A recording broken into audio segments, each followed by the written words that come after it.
Hello, everybody. Kirk Spano and Scott Shooter Henderson for Major Markets. I'm going to do our year-end wrap-up today and a look forward, jump through some charts with Shooter, and try to figure out what the future holds, knowing that we'll probably be wrong and we'll adjust along the way. Shooter, how are you doing? Happy New Year. Happy New Year to you as well. I'm doing wonderful, buddy. Good. Good. What do you have to say to us about 2023? What jumped out at you? Well, the crazy thing is that I still think it's a mixed bag heading into the year. I mean, it looks like we rally, but I'm going to jump right into the dollar. You see my screen? Yes, sir. Okay, so we're looking at a monthly chart in the dollar here. Now, this actually manifests, and we don't end up building out a flat here. We're looking at a pretty euphoric push in indices. Right now we're in this resistance band. Let me step down in time so you can see that a little better as far as the look. So you notice how long this period of time was, from January 23 to July of 2023. So that was, a good 6 months. So that is something like I think could play out here, which, isn't necessarily a tailwind for indices. That's sort of my thought. Okay. And with that, let me just transition right into indices. Okay. Okay. And folks, we talk about the dollar because the strength of the dollar impacts a lot of assets, if not most assets. Yes, I think it has a direct effect on our not necessarily our economic direction, but how the indices do, whether they're positive or negative. And if you go back in time, that's actually trackable. So now you see the SPY. Yes, sir. Okay, so we have a monthly chart up here. So I want to do two things. I want to show what I see as the upside. Okay. Then I also want to show what I see as the potential downside. So let me start off with that. So we've got this vertical line here, January 25. So right around my golden box, my 50% fib, is where I believe our target will probably hit. So that should come in around 561.14 by the end of the year. And I think the S&P will finish on the high side if we get the bullish case. Okay. Now, so that's real close to the 57.20 that I said. Yes. Okay. Now, so we have this, of course, that 561.14. And then on the downside, we have a number that is 285.75. That is pretty diverse when you're looking at counts. But where we are is we still sort of have this flatty thing, even though we're potentially going to put in a slighter higher high. But those of you who followed my work for a little while, quite often in Elliott Wave, you put in your euphoric push high, then you get a back test, then you put in a slightly higher high, and right there, that to me is drive two. So this would be drive one, drive two. And we potentially could see a pretty aggressive rejection there and this impulse wave fail right there. So we'll know fairly quick. We'll know by the end of the first quarter if we're going to have a bad year. And that's sort of the thought there. But let me jump down to the weekly to give you a little better visual of that. As far as, so we have this flat sort of building out here that is what I expect us to do. And then once we've gotten rid of the overbought conditions and we have enough sellers who disappear, then we should start our next leg higher, after we put in these highs. Okay. So let me jump over to the NASDAQ. Very similar look here. However, the NASDAQ to me is going to finish in the middle of the road. So I think around August or September, we find our high. So, I'm thinking that our high comes in around that 476.07. And, of course, the downside, again, I'm going off of our speed line here. So we have a number potentially around 327.24 is our low for the year. That's sort of a mixed bag for me because if we get that 476 high in that fashion, we'll build out a flat here first, and then we get a final flush lower to put in that 327. And that would be a huge buying opportunity considering we're at 409 here. Right. So folks, one of the things to understand when you forecast the market is you're not really making a prediction if you're smart. You're not saying this is what's going to happen. What you're saying is this is the range of things that could happen, and this is what I will do in response to whether this happens or that happens. So Right. if the stock market would drop these big drops, do you want to be a panic seller at the bottom? And But the well, let world me rephrase that. doesn't end. That's where the market panic sells. Yeah, and the world doesn't end and you're screwed. Yeah. So the point is we'll know the trend at some point, and Shooter's saying first quarter, I was saying first or second quarter. We'll know the trend at some point, and then we'll be able to have a game plan a little closer to real time. The 2, 3, up to 6 month time frame is where you learn what's happening, and then you make your response to whatever it is that happened. So it's not actually even that important to say, well, I think the market's going to 57.20 next year. It's not that important. What's important is we know that it'll go up in time. And if we can see in those 2, 3, and 6 month time frames corrections to buy, we just have to figure out where in those corrections to start buying. And then we make 2 or 3 purchases at, slowly, small, and at wide price points. And we're going to be on the correct side of the bell curve at the end of the year or the 2-year period. I look at 2 to 5 year periods, and it's not about being perfect. It's just about having a process. And if you employ a process with some scaling in and some scaling out based on what you learn the trends are, you're in business. Now, just taking a look at the weekly, this is our trend channel that we have, Okay. which is pretty aggressive. All right. That, the count sometimes in the app actually extends out. So, I think if we come in and have that euphoria in the first of the year, we should see the Magnificent Seven resume their uptrend, and the breadth that's continued to grow really into even Friday's morning this last week, until we got a little bit of a sell-off, but we only gave back a couple of points. I think that we continue in that uptrend. Now I'm going to continue on that thesis for a minute on the breadth. And this is where I want to bring in the Dow. Now, right now, I think our high for the year is going to be somewhere around 414, but I'll be very candid.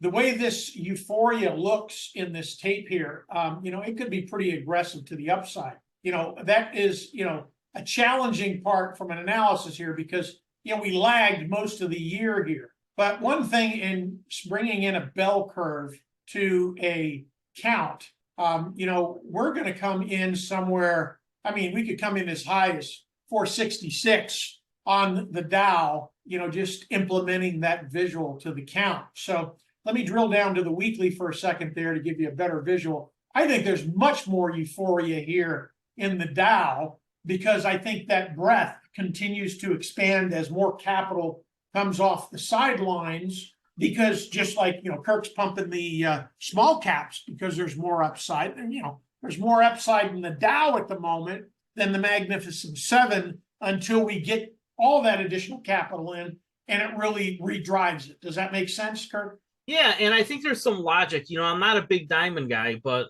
I think that there's logic to the Dow Jones Industrial Average doing well because there's some Magnificent Seven exposure in there. And they're probably going to replace, what was it, Walgreens? Walgreens is still in there. That needs to get out of there. And I could be wrong about that. Maybe that already got replaced. But the Dow Jones is 30 stocks. It's not a very good index from the standpoint of diversification.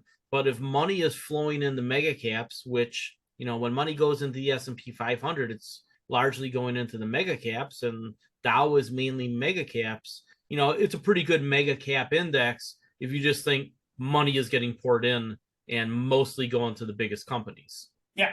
Well, I mean, we've broken out now. That's the key thing here. So it's whether that January 22 resistance line at 362 holds. That holds. We're going to have another launching pad there. But let me just jump real quickly over to Brussels. And then I wanted to sort of follow a format here. Let me get to the... So while he's setting up his chart, here's the one thing I'll tell you about small caps. We never invest in IWM, ever, ever, ever. You want to buy a basket of selected small caps, and then there's a couple of ETFs if you can't do that are better than IWM that we can use, that are mentioned in the 401k and the monthly global trends ETF article. But you generally want to pick out some small caps, around a dozen. If you can handle managing 20, do it. But about a dozen small caps, carefully selected, give you a lot more upside than this index, because there's still a lot of losers in the index on the small caps, right? Companies that just fail to get traction. So Yeah. the index is really just, it's really for institutions that need asset allocation exposure, because they use modern portfolio theory, because they that's what they do, even though it's a crap theory. So the idea that you want to buy IWM, you don't. This is just for tracking relative strength. Okay, so now the one thing the Russells has is that it has a downtrend here. So we have a large cycle wave down. About 213 is where our number should be. So this has got to morph to be something bullish for the Dow to continue its uptrend. So the Russells, the breadth needs to increase right now from what I see, as far as the longer term. But let me jump down as far as time here. And forgive me, my chart was messier than I wanted it to be, but hey, it's what it is. So, we're looking at our minor wave 3 here around 210, then we get a back test. Now I want to come back to the Dow and look at this. So we're on our intermediate wave, then we put in our 3 at 390. Then we come back and back test to that target 2 at 357. So both the small caps and the Dow are telling me we get that year-end push you're thinking we get, right? And then we come off for a little while.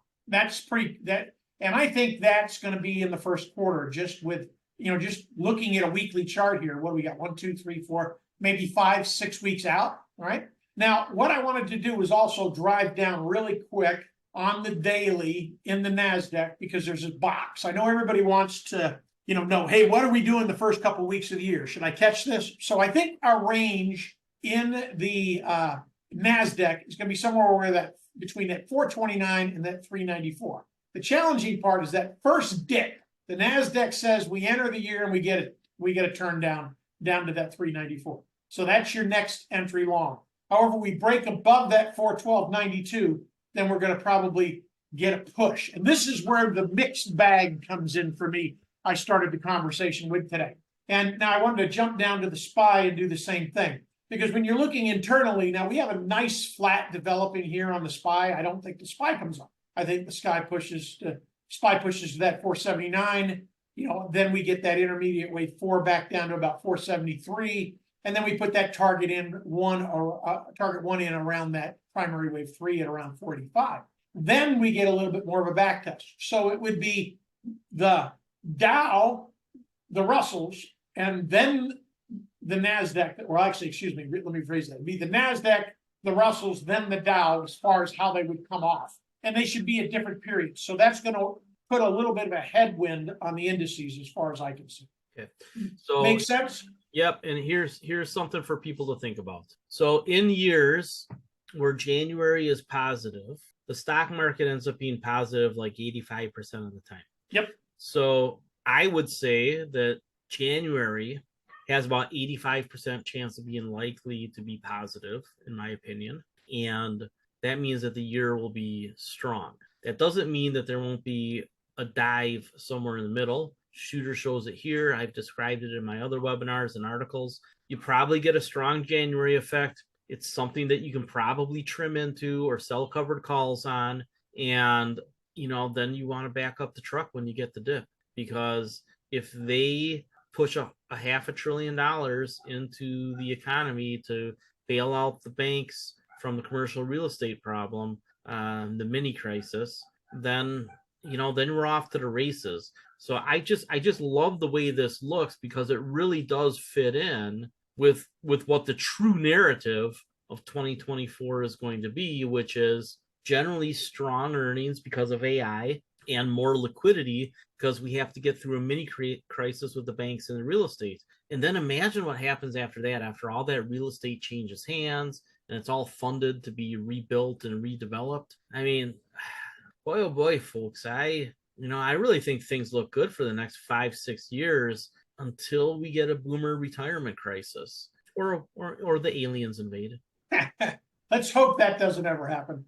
All right, let's jump over to... Hopefully they show up and they're nice. Yeah, right. That would be great, wouldn't it? All right, so I just wanted to start off here with the monthly on TLT. Our target 3 is up around 242.91. I don't think that's, way out in time. Right now with the trajectory, though, let me just pull this in closer to the slope that we currently have, that could happen maybe by mid to late 2026. And that would reflect like zero interest rate. Yeah, agreed. However, it's the count. To me, I look at the count and I just interpret it. That's all. I'm just the talking head of what I see, kind of thing.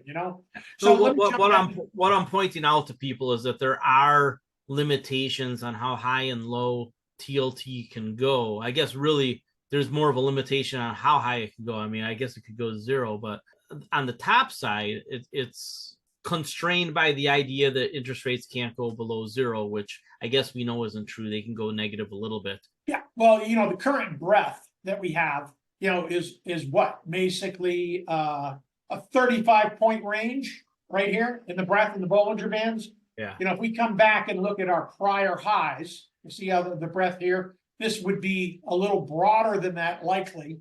So, really 120 to 140 is what I see for next year. I mean, unless the Fed has to get very aggressive. I mean, you can just look at the history of this whole cycle. The breadth really has not gotten more extreme than that $35, that range. Now, let me explain something. With money that I manage, if you have an ETF account, you have a TLT position. If you have an account that sells options, you do not. Why? Because I can make more money selling options than I can being invested in TLT. So by holding cash at 4 or 5% and then selling options against it, I can blow away TLT. But if you're an ETF investor and you don't do options and stocks, then TLT is a position that we have because, when you think about things in the framework of an 80-20 portfolio, which we know that over time does about as well as a 100% equity portfolio, this would be one of the spots where that 20% that's not in equity ETFs would go. So we can have 5 or 10% in TLT because, one, interest rates seem like they're going to come down. Two, you don't have an alternative with selling options. And three, it is a really good hedge against a unforeseen thing, right? It's a good hedge against unknown unknowns, against black swans, because the treasuries generally go up. When there's room for interest rates to come down, treasuries go up when there's a problem in the economy. Yeah. So this is a really good holding for you if you're not selling options and you have more ETFs than, say, I hold. Now, this is to the squeeze that's going on in the Bollinger Bands here. That's getting pretty tight. If we go back to our historic pushes to the upside, we come in, notice how tight that squeeze is. So we still have a little bit more of a range, and then we get this huge pop, coming out of the 2019 era there. We got this nice flat. We really are about here today in comparison. If we really look at where that squeeze is, right. Little bit more aggressive, that's for sure. So, I mean, I think we're at $120 quick, based on where we are now. I think we put in, we're basically putting in our intermediate wave 5 now, right around 100. Then we're going to back test, and then we come back one more time and put in that intermediate wave 3, and then we flush down to about 97. So that's your next entry long once we get it, as far as anybody that hasn't gotten a position on that. All right. So I wouldn't be adding here. Let's game play a scenario. Let's suppose that January does end up being bullish and TLT drifts up a little bit. But then let's suppose that we get mean Jerome Powell on January 31st and February 1st. And mean Jerome Powell talks about inflation instead of, commercial real estate and banks needing help. That gives us that. Okay, so, but let's say that he really waves the inflation flag and he's really mean Jerome Powell. How low can this come down on really mean Jerome Powell? Because I think there's a heck of a trade. 50% back. So low 90s. Yeah, I don't think it. I mean, it could. I mean, realize where our support is here. So the June 2009 resistance, top of the resistance band was 89, and the reason I mark those off numbers is because that's what the floor traders are doing. So they would be looking at that 90 or 89, 84 as their low. So you'll get a lot of buyers right there. So that would be consistent with a ending diagonal to the upside. Mm-hmm. And then we could reverse and head lower. So if we get mean Jerome Powell, or for whatever reason, we see TLT go back into the low 90s, pushing 90. I think the trade is to buy calls. What do you think about that? Yeah, I would. Yeah, I agree. I think a mix. I'm one thing I spent this last year on was spending a lot of time on what was profitable and what wasn't profitable. Okay, so we spend a lot of time trying to get into the trend, and then you follow the trend and you end up, hey, this is your cap because of the structure of the trade that you use. So me on the downtrends, once we know we're in a clear uptrend, once we have a primary wave uptrend, we know basically what wave 2 is going to be, and we have a good idea what wave 4 is going to be. And then we know the standard deviations that will likely occur. So we know that the most that 2 is going to get besides the projection is an extended ABC correction or an elongated ABC correction. Same thing with wave 4. It's going to get an extended correction or an elongated correction. It's still going to have some kind of pattern that follows trend support. So on these lows, no matter where they come, so once we get down to when I put a count for you guys and we get into wave 2, that's a spot to buy a few calls. I like right at the money. I like to stick to a weekly game plan or a monthly game plan. In other words, you go 2 months out or 2 weeks out, and you buy a small lot, assuming you have to scale in, that you wait a week. If it hasn't moved in your favor, add another little piece. If it still isn't in your favor, add another piece. And obviously you start trimming to the upside, on your pushes up, so you're balanced or level a little bit. Same theme with the monthly plan. So you're going out, you're looking at 2 months out options, a month into it, you're scaling into a few more, or trimming based on what market conditions we're receiving. Because, obviously the projection is just that, it's projection. So right. The rest of it is how we manage those trades, whether or not they're profitable. And I think taking a piece, selling some covered calls, and taking a percentage of that, between 8 and 25% of what your gain is off of those covered calls, and on those lows, on those wave 2 lows or those wave 4 lows, I think is showing the best profit with the backtest stuff that I've looked at.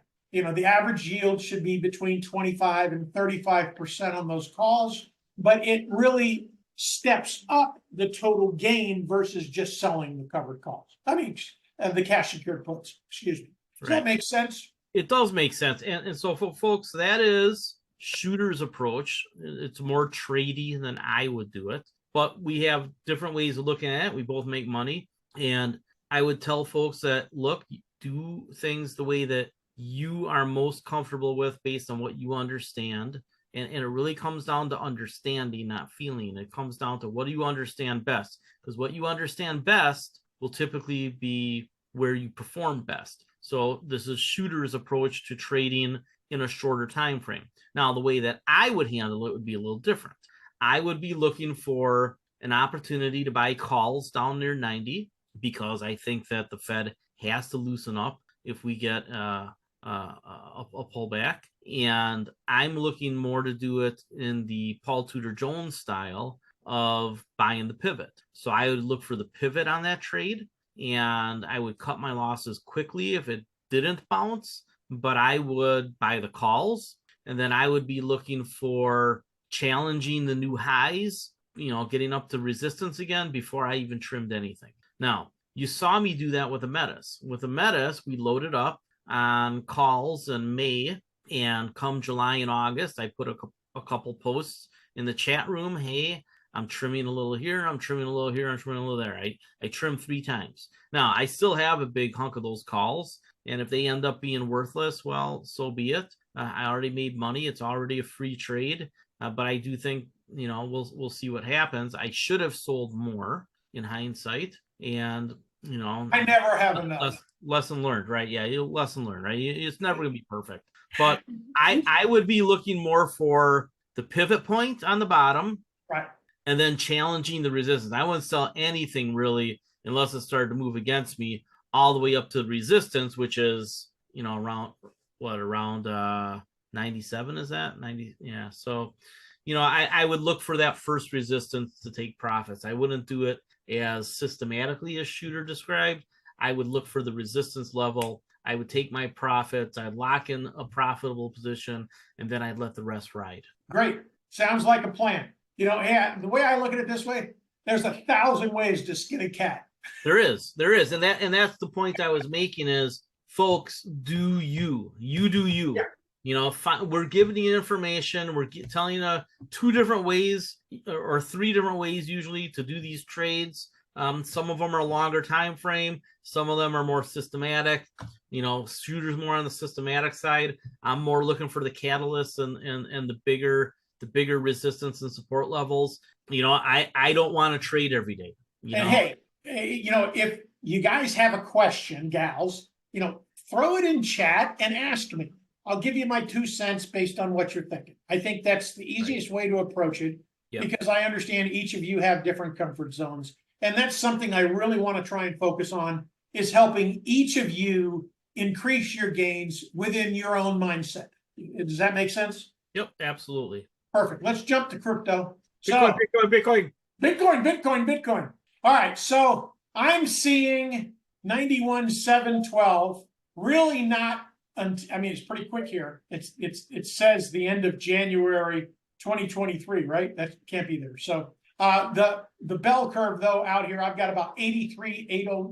You know, really going into the mid part of January. I think we have to slow down here, flatten out, and then we get up. So that's just sort of my thought. So I think we have this flat here. You know, right now our next target should be about 46. With a back test of maybe 39. So that's your next entry long down there if we get down that low. Now, let me jump down really quick off of this versus the high side, because I think this is very unpredictable here based on this look. You know, the challenging part is this could become an ending diagonal here. And the most likely thing is that it back tests the 21 support around 32. I don't like that look.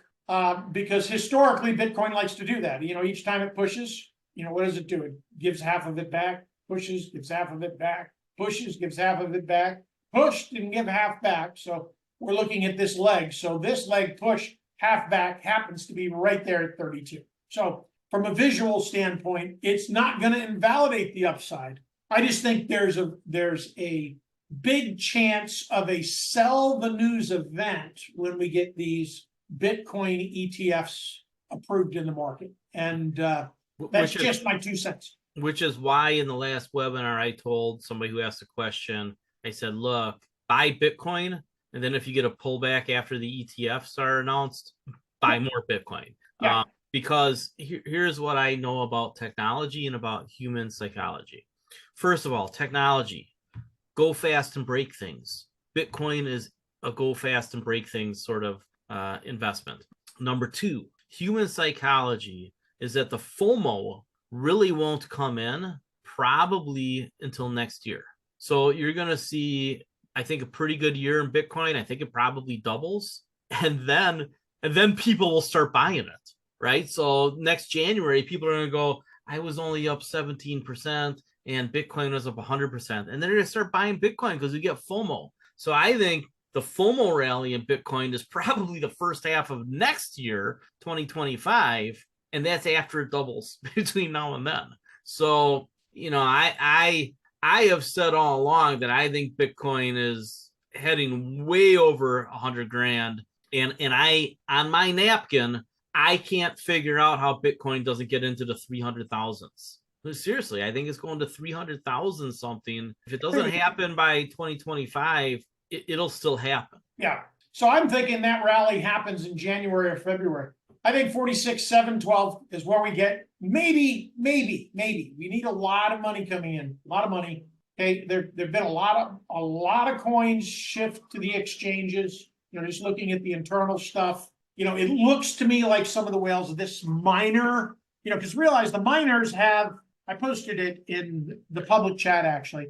That they've got about a 50% premium right now on Bitcoin. So they're like mining a 64K Bitcoin right now. And that's because of the internals that are going on that the blockchain's being used for outside of just Bitcoin. You know, so all this, so there's going to be a lot of investment drives there. So I think the miners are fairly solid moving forward after we get this, you know, we got there was a new SEC thing that came out over the weekend. and I'm forgetting the coin, but they basically determined it to be a security in the case. And, right after that, the miners took a dip. So we're still very sensitive to the news, but I think we're going to see 46K the 1st of January. At that point, then you need to decide if you've been in GBTC, for example, since 850 when we first called it out, since down here, right? Yep. Then you're going to need to decide if you want to trim or hold, or I doubt that options come out. Realize it's, typically a period of time, 2 weeks from the time it becomes an ETF. If they bring, options out, obviously if you get options in GBTC, the perfect world, you just sell some covered calls, okay? But then I think you need to decide, and, my theme, which really is not within fundamentals theme, is to just, buy micro Bitcoin futures and, just trade the path from there. And part of the reason is I didn't want to be the guy who came into GBTC and we get some kind of news event on the ETF and we get this back down to 21 bucks after it went to 35. So I decided to take my profits at 33.47 on GBTC. So that's what we did. All right. So let me go through a couple of things here on Bitcoin. First of all, I am not a Bitcoin maximalist. I'm not one of those people that say Bitcoin is going to take over the world of money. What I am is a Bitcoin realist. And while I'm talking, can you pull up the monthly chart of Bitcoin and give it an extended time frame? I think that Bitcoin becomes international currency hedge. I think it's good for emerging markets as a way to hedge against the dollar and the yen and everything else. You're seeing it with, can you condense that a little bit and show the real top side over the super long term?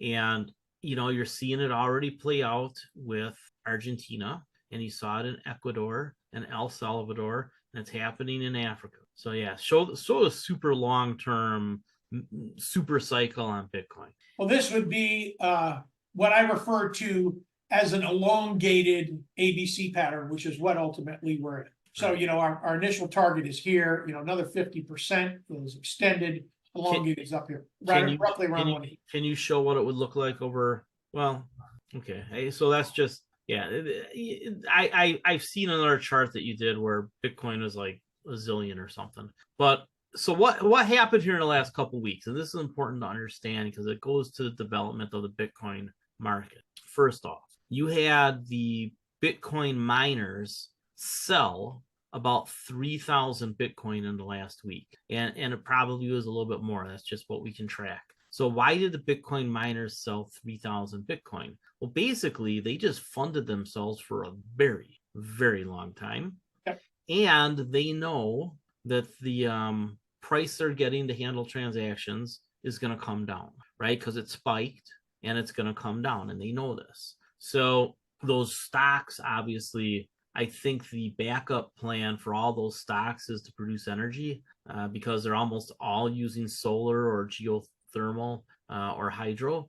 And, they have a backup business that really hasn't hit yet. And I think that in the long term, some of the Bitcoin miners like Marathon in particular that we've been all over, and Iris even, and a couple others are good long-term potential holdings. Bitcoin, though, is something that, because it has a limited number of units, that there's scarcity. Yeah, there's scarcity built in. Now, granted, there are more units being created over a long period of time, but we know the schedule, and it's never going to change. So you take because you could never get 51% of the people who are of the developers to say, yeah, let's print Bitcoin. So they never do it. So the idea is with Bitcoin, the miners selling 3,000 Bitcoin is not that big of a deal because they funded themselves and they funded their operations, and they're probably funding their backup energy businesses. Now, the bigger news was you had, I forget how many billions of dollars of Bitcoin come off the exchanges. After a whole bunch of money went on the exchanges, this is money that somebody bought Bitcoin from other people who brought it to the exchange, right? So probably They've had it for a very long time and they wanted to monetize it so they could buy their Ferrari, right? So people have been buying the Bitcoin and then pulling it off the exchange, which means they have no intention of selling it. They're going to hold it a long time. So you're going to see a rally on new liquidity in 2024. Then you'll probably see a FOMO rally, and then you'll get a pullback because the Bitcoin fees go down, and this rumor or that rumor, or this narrative or that narrative, whatever, just your general consolidation and pullback, and then it's going to be off to the races again. So I think 300,000 is easy. I do. You'll see that he's got that there, really far out, but yeah, that's a super cycle wave. Basically, Elliott wave stacks. It's a staircase up. So, right. So once we get our primary wave in, then we have a cycle wave. Then we have a super cycle. This would be the super cycle. And obviously, the trajectory or slope is not accurate here because the slope would probably be closer to 2065, 2070. I would say on that 1.3 million. I mean, if we have that kind of multiples, and that's the Cathie Wood projection. Yeah. Now that would be what would be required for that? The central banks would need to put Bitcoin on their balance sheets, and then we're there. And that's happening. Well, they already have it. Yeah. Who's the largest holder of Bitcoin? Some company. No. Well, some country called the United States. Actually, besides Stashomoto or whatever his name is, because he actually has the largest holder. But outside of that, out of all of the companies, the largest holder of Bitcoin is the U.S. government. Yeah. So they already have it. Yeah. So, I mean, there's a lot of reasons that the government would like to see this thing go to the moon. They own a bunch of it. And they probably own a bunch of it that they're not telling us. Yeah, it could pay off our debt. I wouldn't, I'm not going off base here. I wouldn't put it past them. To them have developed this, some genius developed Bitcoin for the purpose of extinguishing the U.S. debt. And that's why they've been lunatics spending money, because they know they can extinguish it. Yeah, well, I've talked about that, 100 times now? I mean, I talk about it all the time that our debt's not that big of a deal, but people are constantly, oh my God, we got so much debt. They don't understand that. They just, it's a big number. It's a grand plan. I mean, it's ingenious. I couldn't do that at my house. And you know what? I'm going to be on the right side of that trade. Bitcoin is a very large, if not, it's one of the largest transfers of wealth in history. And it's the early adopters are going to make a lot of money. And unfortunately, it's a lot of the people who are rich in oil and other things and technology that are going to get this money too. So Bitcoin is going to be very good for the emerging markets that adopted early. You're seeing Argentina, Brazil. One of the reasons I really like Latin America is that they like Bitcoin. And I think that they're going to benefit from it. I think if the dude in Venezuela would just wake the hell up, he's stupid. I mean, he's a power-hungry, stupid man. And, he just understands what sells to certain people, I guess. I mean, he's got a populist message that 30-40% of the people like. I mean, not like we ever see that anywhere. But, I think that Latin America, because they've embraced Bitcoin, I think that looks pretty good. I think that Southeast Asia, which has embraced Bitcoin, looks pretty good. I think that your retail investors around the world in the developed markets who are stubborn, arrogant, and ignorant, which are all dangerous things, I just think that they're going to be left behind. I think you're going to see a lot of people generate a lot of wealth in Bitcoin, and it's just because of the way that it's developing. It took me years to get to this point. I traded it, and then, about a year and a half ago, I started really pushing it. And I talked about a lot of it during COVID too. When it bottomed during COVID, I told you to buy it too. When it was was it 14,000? I don't remember. I know that we were buying it in the teens a lot. So I really want folks to get off any negative narratives on Bitcoin. Understand that it is a developing currency that has the backing of the full faith and credit of all the damn people buying it, right? It's all the people buying it. It is real. It's not fake. It's not any more fake than the dollar or the yen or the euro. It is a real currency. You're not going to buy your pizza with it, but you're going to be able to hedge your national economy with it. It's going to become a golden passport. It already is.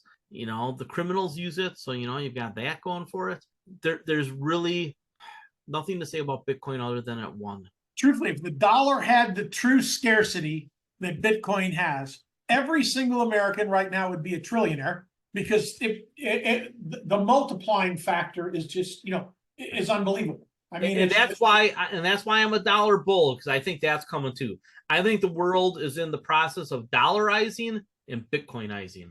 Yeah. Okay, well, I got one pick for you. You know, you told me to stick to ETFs. So the genomic revolution, looks like the whole sector is bottomed. So, you know, my pick for today's presentation was the ARKG genomic ETF. And we've been waiting a long time for this one. Yeah. So, you know, we've got a primary wave set up off of that 21. We've got our weekly trigger, and our breakout line is going to, you know, is coming in right off of that label there. But I'm looking at a monthly chart. So let me jump down to the weekly and see where my lines are. So, you know, our next breakout should be right at that daggum bifocals. I can't see that. It's 2907, I think. Yep. Or 3907, excuse me. So, you know, right then, you know, we potentially have, you know, so our next entry long is going to be down here around 2981. Okay. For those of you who don't have a position on with that, right here should be our next entry long. So we recently put out a buy alert on Pfizer, and here's what I would say. I think that the combination of a lot of drugs having gone to generics in the last several years drove a lot of pharmaceuticals down, Eli Lilly kind of being the exception. And they've bought a lot of these genomics companies and biotechs. You're going to see the whole sector do well. So I don't actually have this in the 401k plan, but I do have a healthcare fund. I think in general, healthcare is probably a buy. We've been flirting with it for 4, 5, 6 months now. And I think that you're probably at a spot where if you want to be aggressive, this is a great fund. And if you want to be a little bit more traditional, you know, you could actually buy the Spider Select Healthcare. And then there's a few other ones out there as well. But I think that the whole healthcare complex, anything that has to do with treatments or pharmaceuticals, biopharmaceutical is really the way you should think about it now. Probably all do pretty well for a while, because the pipelines are huge. I mean, we are about to see just AI is going to help that too. Yeah, the pipelines are huge. The AI is just making incredible improvements. I talked about AI in healthcare, a year ago? Yeah. I mean, yeah. I've got 13 names in Genomic that I'm following. Okay. And, you know, right now, 12 of them look decent. About 6 of them look really good. Okay. I did an article on that, you know, I think it was the first of last year, actually.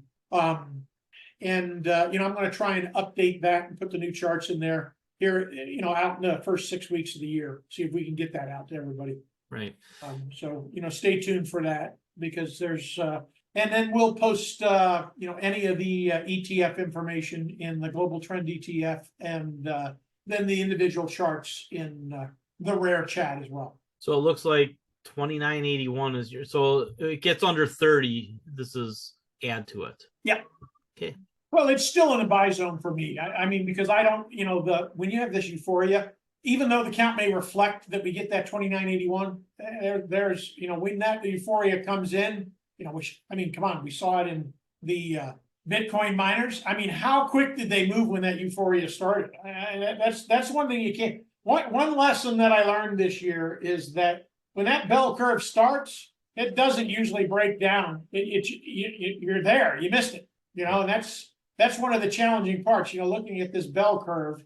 You know, it's going to come, you know, if it breaks that, of course, you know, but other than that, it's heading towards 40 from where we are now. Hey, folks. And then it'll reset up here at that breakout. So a lot depends on what happens here. You know, we overshot 3. I mean, you can see it right here in the count. So it's telling you, or at least from my work, it's telling me that we're going to overshoot. It's just, you know, this 3 is going to go up here and set here, and this 4 is going to reset here, and, you know, then this 5 will reset up here. It's already telling us. So, folks, let's think about this psychologically and economically. economically, what money moves price? The money where moves price? Any business, supply and demand, the money at the margin, correct, moves price. So if you have new money coming in, that's a lot more demand. And the supply, right, the sellers, because they already owned it, they're slow to sell it. Yeah. So until the new demand triggers enough selling because the price went up, you get these parabolic moves. Understand that that's how it works. New demand comes in, supply develops over time as the price goes up, and we find in economics what's called the equilibrium point, but on a chart it looks like, right, it looks like a spike. So it spikes up to that equilibrium point. It doesn't happen gradually, it happens pretty fast. It's on a parabolic curve virtually always. And then that's where you have to have the gumption. You have to have the foresight of having a plan going in and say, okay, when the momentum stops going up, I have to take my profits. And sometimes that takes years. I think the next year and a half will be very good for a lot of things. I do think you buy the dips, especially the next one, especially if it comes from a mean Jerome Powell. And I think that Arc Genomics is one that I look at. And I think that it's an aggressive fund because she does, I mean, it is an eclectic mix of companies. But if you want an aggressive basket without having to learn about all these companies, here you go. Hire ARC to be your, handle that aggressive slice or bucket. Yeah, Kathy's all over this. Yeah. Well, she's been proven to be right about so many things. Yeah, she takes some heat. She doesn't have me. Boy, she'd make a fortune if she had me. That's for sure. But I think so. She got enough criticism that she added traders that had. But she was convicted. That's when you have that conviction and you stick to the plan and you're not looking at the daily or the weekly chart. You're looking out in time because you understand the adoption. That's where I think she's got it nailed right on the head. But yeah, and she's not a diversified investor. These are sector funds or industry funds. Yes. So there's going to be correlation, right? Yeah. Yep. It spiked up higher than it should have during COVID. It probably has crashed lower than it should have after COVID. Let's not miss the message in COVID. Realize COVID was the mRNA test. Yes. Mass adoption. Yes. We rolled out, all these vaccines based on mRNA, right? And it was the test and it worked. Now, granted, we made some mistakes and put some things in there we shouldn't have, whatever. Okay. So those millions and billions of dollars the U.S. government. Hey, did you grow an extra arm too? No, not yet. Okay. All right. But guess what? They'll have a fix for that too. Yeah. Let's all grow something else. Oh boy. Yeah. Oh boy. It's devolving. One of the reasons I do like Pfizer is the mRNA platform. I think they're pretty far ahead on that. Yeah, they're going to acquire somebody. That's another reason why I like a couple of the names. I think there's going to be a mass consolidation there. I mean, the big guys acquire everybody. Yeah, well, they have big checkbooks. Yeah, well, not only that, they can't. It's not worth them losing the time. Let's say, for example, of what CRISPR's done. Right. They have the first market advantage in a lot of it, and their R&D is deeper than anyone else, and they have deeper patents than anyone else. So I think they're a prime target to get acquired. Yep, I think, and there's several of them. Yeah, that's something that people don't understand. Why would they pay so much money to acquire CRISPR or somebody else when they can just do it themselves? Well, because doing it themselves would take 5 or 10 years. Yeah. Well, I mean, jumping totally off base, but look at Musk. The reason he bought Twitter was because of his X app. The reason he wants the X app is he wants a centralized place attached to his vehicles where people can buy and sell products while they're sitting at the stoplight. Yeah.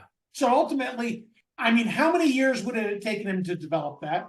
And then would he ever get the subscriber base that Twitter had? Yeah. I mean, those are all factors. So, imagine if he had just kept his mouth shut about politics, everybody would have stayed on that platform. Yeah, I know. Yeah. But it's still, I mean, I don't know anybody who ever puts out a political message like with a T-shirt or anything. Are you pointing to your T-shirt? No. It's just an Irish word. Yeah. No malarkey. Yeah, right. I know. All right. Anything else that we should think about for 2024 that's high on your chart, high on your list? Get me some, what do you think? Yeah, I mean, I've got a lot. All right. So Shooter's gonna write a primary waves every week and a swing trade notes every week, and those are over at Fundamental Trends. I do steal from both of those and put them in articles at a margin of safety, so you do get the juicy tidbits that are supportive. All right. So since it's our biggest holding, somebody's asking about a Metis AMTX. Has your chart started to love it yet? The chart loves it. And we just need to stay above that 510 that resistance band. And we can even skirt it for a while. As long as we don't go below that band down around 402, we should be good. Okay. Well, it's held it for months and started to move up lately. Very constructive here. Nice, you know. So you're seeing a rally in well into the teens pretty quickly. Yeah. Well, you know, we've got this intermediate wave count. I mean, 3's our longest wave. You know, this is my favorite trade right here, right off this 2, you know. So the long stop for me is 377. All right. Well, I would love to see that stock get to 1644 in the next 3 weeks. Oh, it would start you off right for the year. Sure would. Sure would.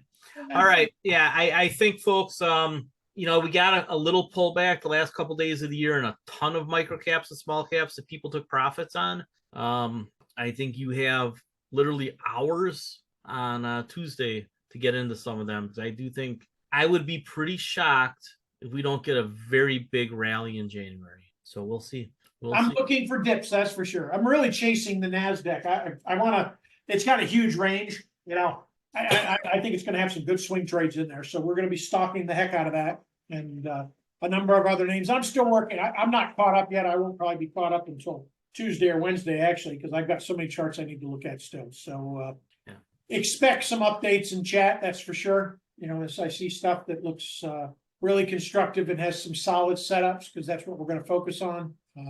We'll also try and do the end of day videos, you know, just to bring you guys up to speed on what's there. You know, just a quick recap. Trying to give you a little direction for the next day if you got some stuff on your list. So, you know, hey, if you guys enjoy that and want me to continue it, please, you know, like and subscribe that. And, you know, we'll roll those off and make them public after about 72 hours from the time we post those for the members area. And that's sort of the game plan. Any other thoughts, Kurt? Yeah, so back when I was starting out as an insurance agent, I was selling Medicare supplements. And there was a saying, well, it was really our general manager pounding on us, just do 2. And that meant have 2 appointments a day to go sell Medicare supplements to people over the age of 65. And the people who actually could find 10 appointments a week were making a ton of money. It is virtually impossible to do 10 appointments a week because you got to set them up too. So it was kind of like every other week you'd have 7, 8, 9, 10 appointments. And then the other week, when you were making your phone calls, you're smiling and dialing, you know, you might have 1 or 2. So my goal for 2024 is to just do 2 notes per day, Monday through Thursday. And then on Friday and Saturday, I'll write the macro dashes. But I think that you'll see a lot more small content for me in 2024. And then every week I will do a deep dive on one stock. And the one that you'll see tomorrow is on Ford. I think that Ford is poised to break out at some point. And it's about a $50 billion stock right now. Tesla's a $500 billion. I think that gap gets closed. And I don't think it takes all that long. I think that by 2026, 27, you're taking a look at Tesla in about the same place as it is today, just trading way up and down. And I just think that Ford continues to close the gap over the next 3, 4, 5 years. Which one do you want? Do you want to trade Tesla and try to get it perfect? Or do you just want a stock that might be a 10 bagger between now and the end of the decade? I think Ford has that. I lay out my reasons in the upcoming article. So if you're not a subscriber and you want to see that, find a way to subscribe for that article. I like Ford too. It's definitely a buy the dip stock. And you know, it's paying a big dividend. The dividend's not going to go up much. They're going to do more buybacks than dividends, which is fine because that saves the company money, and you make more on capital gains as well as the dividend. If you want to lock in a dividend rate, you know, almost 6%, you should be accumulating Ford. You know, I cut my position for a little while because I just thought there was better places to be in the short run. But everything that I've said about Ford the last few years, I believe it. I think that it's been playing out. I think they just keep getting closer and closer to everything. There's a narrative out there that, oh, they don't want to invest in EVs anymore and they're not selling. I show some charts that the EV market is growing just hugely globally and in America. What they are doing, and somebody wrote a good article on Seeking Alpha saying that we might be seeing the end of the first generation of EVs, and that's exactly, he hit it on the head. So what is going on with the end of the first age of EVs right now is that Ford is saying, look, we're not going to invest a lot in the old technology for EVs anymore. When our plant is up in a year and a half and the semiconductors become plentiful in a year and a half or 2 years, and the batteries are better, that's what we're focusing on. So this little gully of, you know, not even a gully, it's just a little slower growth for the next year or two.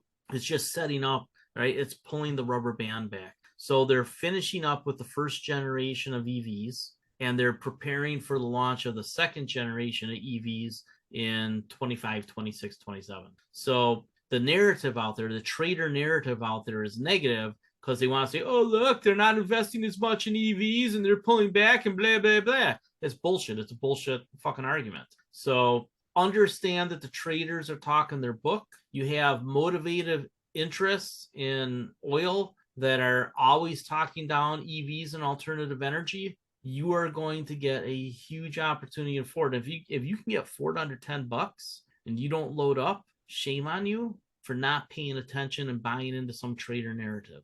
Use the trader narrative to your advantage. Be the Karate Kid. Use their own leverage against them. And that's what's going to happen. So if you do get this pullback to 9, 10, 8, whatever on Ford and you're not backing up the truck, you're making a mistake. And I think that you should be selling puts on it to boot. If you haven't learned how to sell puts, for God's sake, put down everything else you're doing this weekend and read up on how to sell cash secured puts. It is money in your pocket. I showed you in the last webinar how much I made on it last year.